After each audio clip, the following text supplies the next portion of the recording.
Hello friends, today I'm going to start with a new series that is number theory, and our first topic is Diophantine equation. So first of all, I am defining here the definition of Diophantine equation. A Diophantine equation is a polynomial equation in two or more variables. All the variables are unknown variable such that it has only integer solution. Diophantine equations क्या है? Polynomial equations का ही एक form है जिसमें हमारे पास to या to से ज़्यादा अननोन वेरिएबल्स होते हैं और इनका जो सोल्यूशन होगा that is only integer solution. यहाँ पर हम कौन सा सोल्यूशन कंसीडर करेंगे? ओनली इंटीजर सोल्यूशंस की बात करेंगे. तो जो पॉलिनोमियल है जनरली वो क्या होता है कि किसी एक ही वेरिएबल के साथ इन्वॉल्व होता है, बट यहाँ डाइफेंटाइन इक्वेशन की जो स्पेशलिटी है वो क्या है? पॉलिनोमियल फॉर्म में तो होगा बट क्या है, दो से ज़्यादा अननोन वेरिएबल्स भी हो सकते हैं और सॉल्यूशन ओनली इंटीजर. यहाँ पर किसी जब इक्वेशन की, जब इससे पहले हमने इक्वेशंस पढ़ी हैं तो वहाँ पर हमने पढ़ा है सपोज क्वाड्रेटिक इक्वेशन है ax² bx plus c equal to 0. तो यहाँ पर x क्या है? 2. क्वाड्रेटिक क्यों बोल रहे हैं? क्योंकि x की पावर 2 है. इसके साथ a b c r integers हैं, बट इसके सॉल्यूशंस जरूरी नहीं थे कि इंटीजर्स ही हों. रियल नंबर्स भी हो सकते थे, रैशनल नंबर्स भी हो सकते थे, पॉजिटिव नेगेटिव इंटीजर्स भी हो सकते थे, नेचुरल नंबर्स भी हो सकते थे. कुछ भी सॉल्यूशंस, यहाँ पर कोई रिस्ट्रिक्शन नहीं थी. बट डाइफेंटाइन की स्पेशलिटी क्या है? यहाँ पर सिर्फ हम इंटीजर सॉल्यूशंस कंसीडर करते हैं. फॉर एग्जांपल आपके पास इक्वेशन है that is x³ plus y³ is equal to 0. अब अगर इंटीजर सोल्यूशन की बात कर रहे हैं तो यहाँ पर x इक्वल टू 1 पुट कर दूं, y इक्वल टू 1 पुट कर दूं, तो ये इक्वेशन सेटिस्फाई करेगी और z की वैल्यू क्या आ जाएगी? 2 रेज टू द पावर 1/3. तो यहाँ पर x equal to 1, z equal to 1, इसका क्या होगा? एक सोल्यूशन होगा. बट यहाँ पर देख रहे हैं आप x की पावर 3 है और कितने अननोन वेरिएबल्स हैं? 3 अननोन वेरिएबल्स हैं. यहाँ मैंने कोई सोल्यूशंस निकाले नहीं है, ये गिवन सोल्यूशंस थे.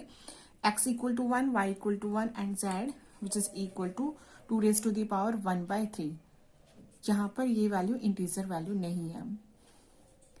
तो हम किसके सॉल्यूशंस की बात करेंगे? इंटीजर सॉल्यूशंस की. ये तो एक जनरल फॉर्म है डाइफेंटाइन इक्वेशन की. बट अगर हम लीनियर डाइफेंटाइन इक्वेशन की बात करें, that is the general form of this linear Diophantine equation. Here linear word is specially mention. So linearity means the power of x and y, or we can say the unknown variables has power 1 only. So general form is ax plus by equal to c not equal to 0, where a, b, c are integers.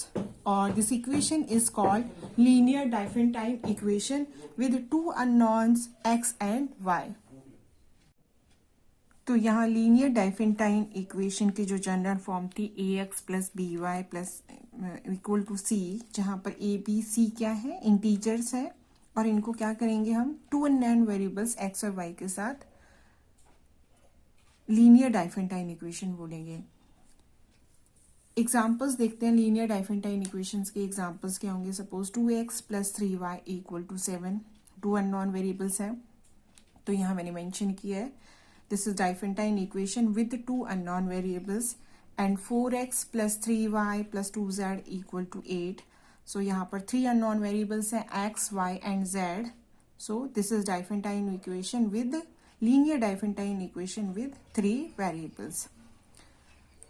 अब solution से पहले जरा इसका graph देखते हैं. Graph किस तरह का होगा?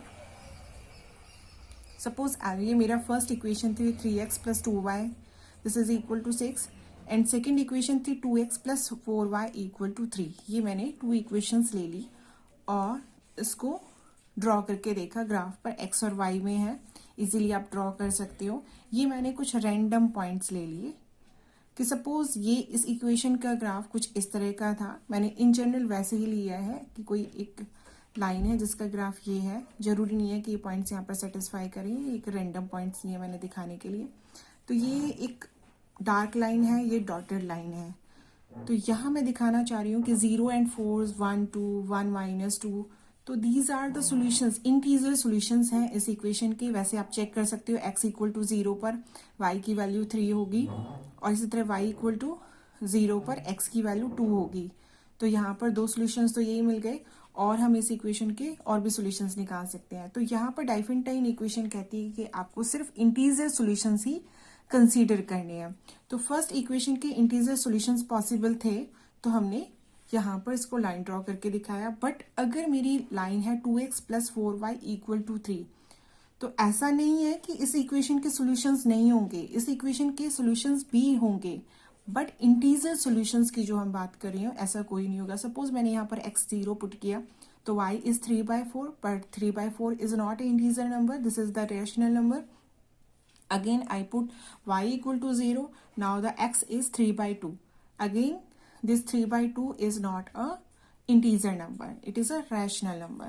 So this equation does not have any integer solution where L1 this line has integer solutions. तो integer solutions को ही हम consider करेंगे। ये तो एक हमारा ईजीएस्ट मेथड था जब हमने ग्राफ किस तरह से ड्रॉ करते हैं और उसके सॉल्यूशंस देखने के लिए। बट अगर हमें सॉल्यूशंस फाइंड आउट करने हो तो कैसे फाइंड आउट करेंगे, उससे पहले जरा एक नोट देखते हैं कि Diophantine equation is a polynomial equation whose solutions are bounded to be integers. ये सभी को पताना होना चाहिए कि अगर बात डाइफेंटाइन इक्वेशंस की हो रही है तो सॉल्यूशंस हमेशा इंटीजर्स ही होंगे, अदरवाइज हम कंसीडर नहीं करेंगे। Now the condition is how to find the general solution or solution of a Diophantine equation। अब अगर हमें सॉल्यूशन चेक करना होगा कि डाइफेंटाइन इक्वेशन का सॉल्यूशन है या नहीं, तो इसके लिए हमारे पास एक रिजल्ट है। This result says the linear Diophantine equation ax plus by equal to c has a solution if and only if this d divides c, where this d is GCD between this a and b। जहाँ जो a और b है equation के जो coefficients हैं उन दोनों का जो GCD निकल के आता है दैट इज d, हमने नाम दिया है। अगर ये d c को डिवाइड कर रहा है, राइट हैंड साइड पर जो हमारी वैल्यू है जहाँ पर कोई भी अननोन वेरिएबल्स इसके साथ मल्टीप्लाई नहीं हो रही है, अगर इस c को डिवाइड करता है सो this equation has a solution, otherwise it does not. तो इसके लिए पहले एग्जांपल देखें इस कंडीशन को अप्लाई करते हुए। Suppose we have the equation 3x plus 6y equal to 18. Now here a is 3 and b is equal to 6. Now the GCD between 3 and 6 is 3 and we know that this 3 divides 18. So obviously according to this condition this equation has a solution। यहाँ unique solution की बात नहीं हो रही है, अभी सिर्फ हमने चेक किया है कि this equation has a solution. तो d हमारा डिवाइड कर गया 18 को, सो एक सोल्यूशन हो गई। अगर मैं इस इक्वेशन के सॉल्यूशंस फ्रेम करना चाहूँ तो कुछ इस तरह के भी हो सकते हैं।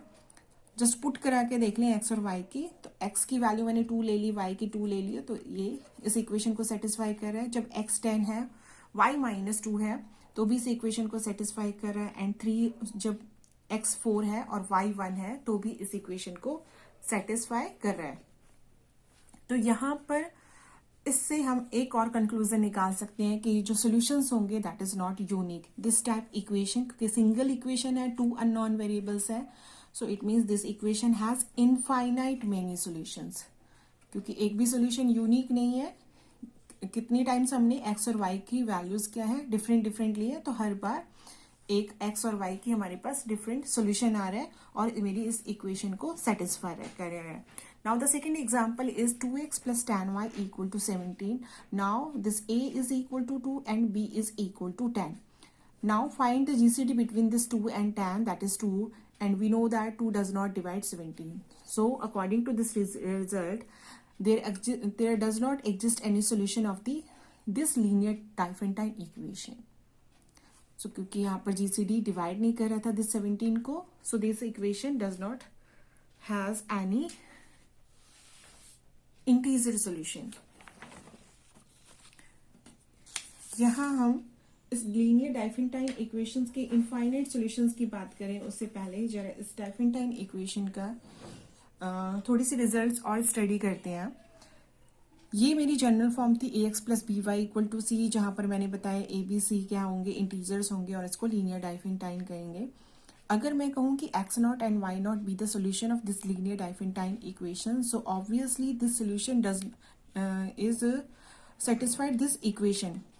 एक्स नॉट और वाई नॉट क्या करेंगे, इस इक्वेशन को सेटिस्फाई करेंगे। तो एक्स की जगह एक्स नॉट पुट कर देंगे एंड वाई की जगह y naught. Now the equation become as a x naught plus B y naught which is equal to c. X naught और वाई नॉट कैसे होंगे, इंटीजर होंगे। सेकेंड केस, अगर हम इस डाइफिनटाइन इक्वेशन की बात करें, a x plus B Y equal to c. Now suppose this integer a is 0, b is 0 and c is also 0. Now the equation become as 0 into x, 0 into y, this is equal to 0. यहाँ हम case study करते हैं और फिर in case का conclusion निकालते हैं कि क्या हम किस कंक्लूजन पर पहुंचते हैं। यहाँ a भी 0 है, b भी 0 एंड c भी 0 है, but x and y both are not equal to 0। a 0 है, यहाँ x 0 नहीं है, it means x has infinite many choices. x के पास कितनी चॉइसेस है, इनफाइनाइट चॉइसेस है। आप x की कितनी भी वैल्यूज लो, हर बार ये क्या हो जाएगा, 0 बन जाएगा। हमारा सॉल्यूशन डिपेंड करता है x और y की वैल्यू पर। यहाँ पर इंटीजर जो इसके कॉफिशिएंट्स हैं वो 0 हुए हैं, x और y 0 नहीं हुआ है। तो हमारे पास x की भी कितनी इनफाइनाइट चॉइसेस हैं, y की भी। सो this equation has infinite many solutions. Generally students क्या करते हैं कि दिस इक्वल टू 0, ये तो 0 बन गया, ये भी 0 है, 0 0 सेटिस्फाई कर रहा है, सो 0 0 इज द सोल्यूशन। 0 0 सोल्यूशन नहीं है, यहाँ आपने इंटीजर जो ए बी सी की चॉइसेस है वो 0 ली है। x की अभी भी आपके पास चॉइसेस कितनी है, इनफाइनाइट चॉइसेस है। y की भी आपके पास कितनी चॉइसेस है, इनफाइनाइट चॉइसेस है।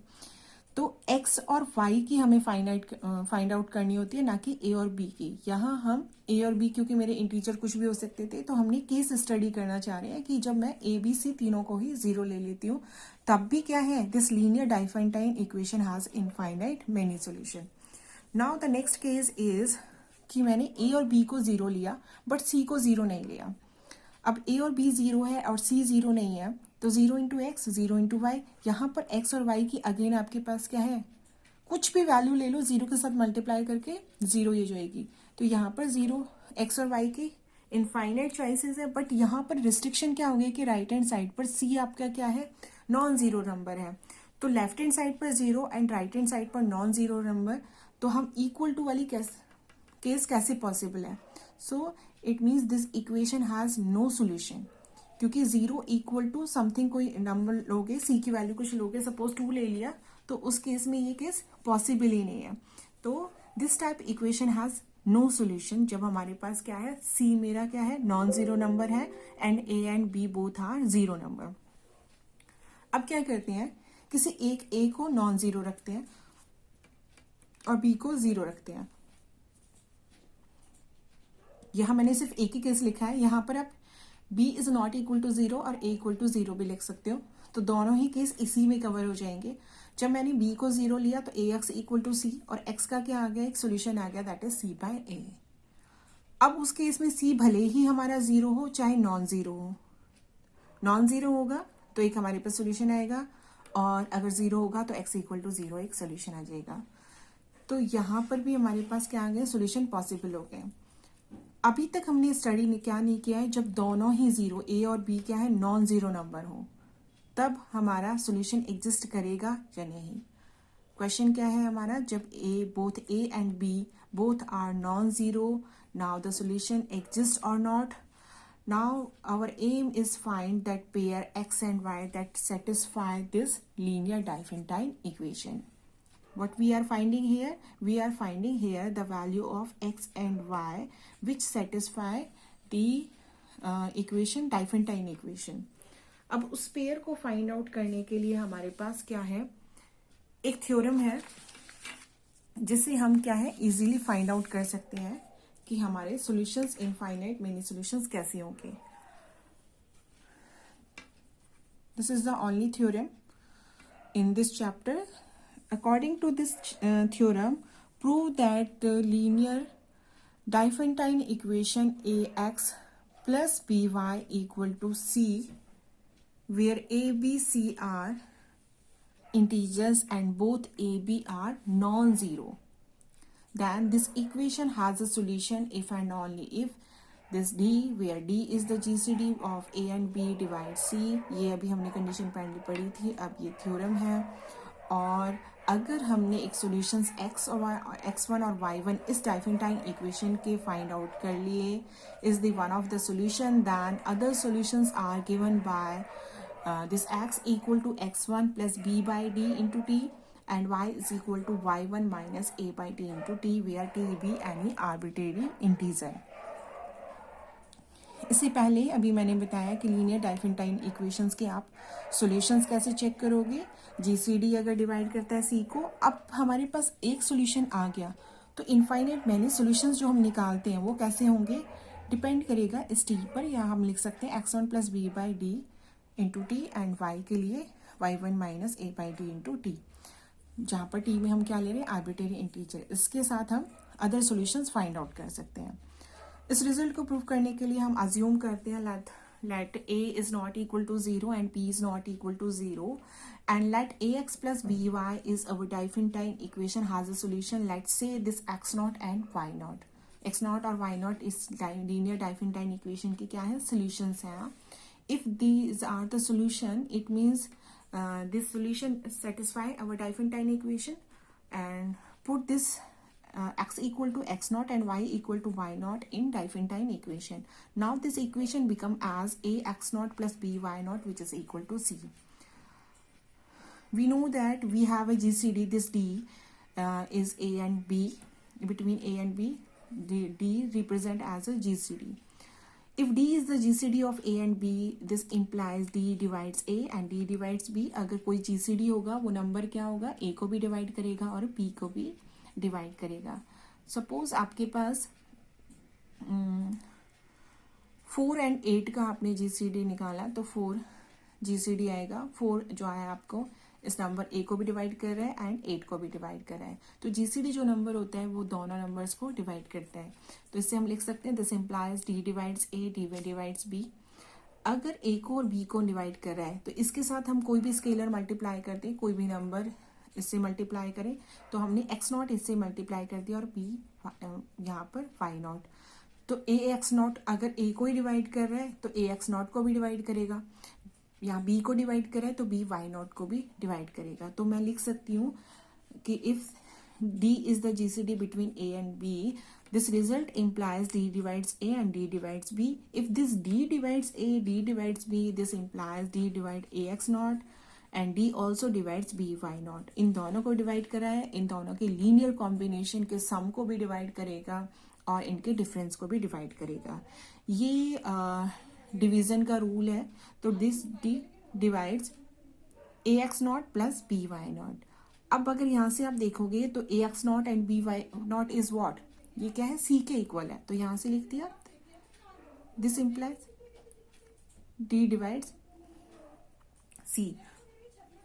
तो ये क्या है हमारे पास, ये रिजल्ट निकल के आ गया. D डिवाइड कर रहा है C को. एक पार्ट हमने प्रूव कर दिया.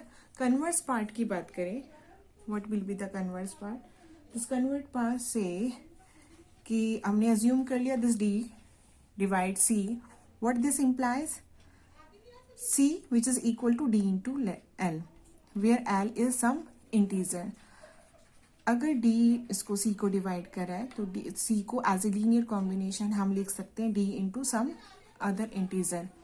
यहाँ पर दिस L भी एनी इंटीजर. अगर D क्या है, basically this is the GCD of A and B. Now this D is equal to A x naught plus B y naught हम लिख सकते हैं.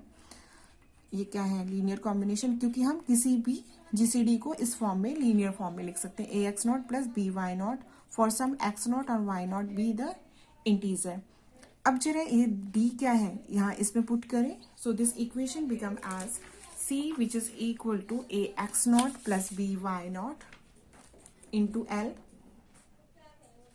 यहाँ पर a x naught L plus B y naught L, यानी कि ये क्या हुआ है, x नॉट और y naught L is a solution of this Diophantine equation.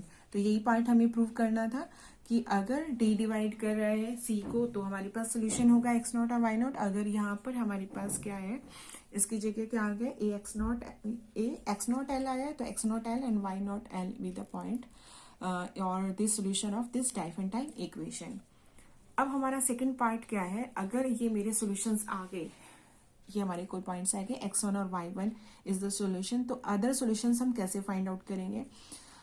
ये किसके सॉल्यूशंस थे, इस डाइफेंटाइन इक्वेशन के x1 और y1 is the one of the solution. अगर है तो इसमें जरा पुट करें a x one plus B y one is equal to c, these are two equation. अब हमारे रिजल्ट की डिमांड क्या है, रिजल्ट हमें कहता है कि इस फॉर्म में आपको लेके आना है x equal to x one plus b by d into t. यानी कि अगर मैं इसको लेफ्ट हैंड साइड ले जाऊं तो x माइनस एक्स वन बन रहा है। तो मेरे पास जो इक्वेशन है a x plus B Y equal to c a x one plus B y, तो क्या करूं, सब्ट्रैक्ट कर लूं। वही मैंने यहाँ लिखा है, subtracting second equation from first. तो इक्वेशन हमारी कैसी बनी, a x minus x one plus B y minus y one, c से सी सब्ट्रैक्ट हुआ तो 0 हो गया। इसको हम लिख सकते हैं और a x minus x one which is equal to, हम इसको राइट हैंड साइड पे लेंगे तो साइन कैसा हो जाएगा, चेंज हो जाएगा, नेगेटिव हो जाएगा, this minus b y minus y one. अब माइनस साइन को हम अंदर मल्टीप्लाई कर लेते हैं तो इक्वेशन कैसी चेंज हो जाएगी, b y one minus y. This is equation 1, 2 and 3। अभी हमारे पास डी की एंट्री नहीं हुई है। डी हमने क्या निकाला था, जीसीडी ए और बी का। अगर डी जीसीडी ए और बी का है तो अगेन मैं कहती हूँ कि जीसीडी अगर ए और बी का है तो डी डिवाइड करेगा ए को और डी डिवाइड करेगा बी को। ए को किसी लिखेंगे, इसके लीनियर कॉम्बिनेशन में डी इंटू एल। बी को भी कैसे लिखेंगे, d into m, where l m be the integer. And और क्या कंडीशन है कि जो एल और एम के उसमें केस में लिखेंगे उन दोनों के बीच का भी जीसीडी क्या होना चाहिए, 1। अगर इनका जीसीडी 1 नहीं होगा तो यहाँ कुछ नंबर ऐसा है जो क्या हो जाएंगे, फिर ए और बी हमारे इक्वल हो जाएंगे। डी इंटू समथिंग जो क्या है, जीसीडी 1 नहीं है तो यहाँ इन दोनों के मल्टीप्लिकेशन में भी होगा तो उस केस में क्या हो जाएंगे, इक्वल हो जाएंगे। तो यहाँ पर हमें स्पेशली मेंशन करना होगा कि ये जो एल और एम ले रहे हैं हम, उनके बीच का भी जीसीडी क्या है, 1 है।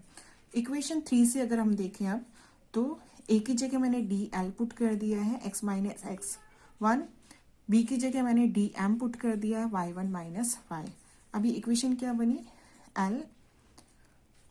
जनरली हम क्या देखते हैं, दिस डी डिवाइड, ये डी दोनों साइड है तो हमने कैंसिल कर दिया। जनरली हम यही करते हैं कि दोनों क्या है, तो यहाँ पर मैं मेंशन करना चाहूँगी कि हमें यहाँ कैंसिल तो हमने किया है बट हम उसी केस में कर सकते हैं जब d is not equal to 0 और ऑब्वियसली डी क्या है, जीसीडी है दो नंबरों के बीच का। तो दो नंबर्स के बीच का अगर हम जीसीडी निकालते हैं तो एटलीस्ट 1 तो आएगा ही आएगा, 1 से ग्रेटर देन नंबर तो पॉसिबल है ही। तो 1 के अलावा 0 की पॉसिबिलिटी नहीं है जब तक कि दोनों नंबर्स कैसे हो, 0 ना हो।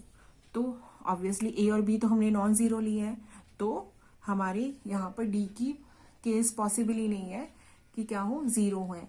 तो 0 के केस में तो आप कैंसिल आउट नहीं कर सकते हैं। तो दिस डी हमने क्यों कैंसिल आउट किया है, this d is not equal to 0। तो l x minus x one which is equal to m y one minus y यहाँ हो गया। अब यहाँ इस इक्वेशन को देखें, this is equal to this, तो ये क्या इंप्लाइज करेगा, this m divides l x minus x one. आप ये भी कह सकते हो this l divides m y one minus y one. तो मैं एक्स की टर्म्स में सॉल्व कर रही हूँ पहले। तो एल यहाँ एम किसको डिवाइड कर रहा है, L x minus x one को, डिविजन रूल से। तो दिस इंप्लाइज एम क्या कर रहा है, यहाँ दोनों नंबर्स को या तो एम एल को डिवाइड करेगा या एक्स माइनस एक्स वन को डिवाइड करेगा। दो नंबर्स के यूक्लिडियन एल्गोरिथम कहती है a divides b into c, it means this implies a divides b और a divides c। यहाँ पर m डिवाइड्स करेगा l से या m डिवाइड करेगा x माइनस एक्स वन के। तो अभी मैंने यहाँ मेंशन किया क्योंकि l और m तो डिवाइड कर ही नहीं सकती क्योंकि दोनों का जीसीडी क्या है, 1 है। तो हम क्या लिखेंगे, this m divides x minus x one और एज m और l का जीसीडी क्या है, 1। तो उस केस को हम कंसीडर ही नहीं कर रहे हैं। तो अब हमारे पास इक्वेशन क्या बनेगी, x minus x one is equal to m t for some integer where t is any some integer। ये हमने लिख लिया। तो x से यहाँ क्या आ जाएगा, x1 plus m into t. अब m बेसिकली है क्या, b बाय a को हमने लिखा था a is equal to b is equal to m into d. तो यहाँ से हमने निकाला m की value, that is b by d into t. Put this value in equation, x की वैल्यू को हम 3 में इक्वेशन में पुट कर देते हैं। इक्वेशन में पुट करेंगे तो हमारी इक्वेशन आएगी a b by d into t which is equal to b y1 minus y। ये वाली x माइनस x1 से हमने ये वैल्यू निकाल ली और b by d into T हमने पुट कर दी। तो यहाँ से क्या हुआ, अगेन b मल्टीप्लाई हो रहा है और वैसे भी नॉन जीरो नंबर है तो कैंसिल हो गया यहाँ से। तो ये क्या बनना, a by d into t ये यहाँ पर, और y1 माइनस y। अब y क्या आ गया, दिस इज y1, y निकालना है क्योंकि यहाँ पर हमने x निकालना है। तो यहाँ से y की वैल्यू क्या आ गई, x1 plus b by d into t. ये आने पर x मेरा क्या हो गया, इस फॉर्म में हो गया सोल्यूशन, y मेरा इस फॉर्म में सोल्यूशन आ गया। So this gives infinite many solution of the integer. अगर यही इसको हमें वेरीफाई करना हो तो वेरीफाई वाला पार्ट भी हम करते हैं। ये तो थ्योरम का प्रूफ था। इसमें रिमार्क में हम लिखेंगे अगर x1 और y1 सेटिस्फाई करते हैं मेरी डाइफिनटाइन इक्वेशन को, तो क्या ये सेटिस्फाई करेंगे। हमारी इक्वेशन क्या है, ax1 प्लस by1। x1 की वैल्यू क्या है, x0 plus b by d into t. y1 की वैल्यू क्या है, y0 minus a by d into t. अभी मैंने क्या लिखा था, x is equal to x1 plus b by d, क्योंकि x1 ऑलरेडी बोल रही हूँ तो यहाँ पर क्या लिखूंगी, x0। कोई अदर सोल्यूशंस होंगे तो यहाँ से हम लिख सकते हैं ax0 plus a b by d into t, b y naught minus a b by d into t. यहाँ से दोनों कैंसिल हो जाएंगे तो क्या बनेगी, ax0 plus B y not, और ये इक्वेशन क्या है, c के इक्वल है। तो this c equal to c हो गया। So this equation says x0 and y0 be the solution. So this is equal to c. So there are infinite many solution of the given Diophantine equation, one for each value of t। जैसे जैसे हम t की value लेते जाएंगे हमारे पास उतने ही solutions आते जाएंगे। आई होप ये लेक्चर आपको पसंद आया होगा। Thank you for watching.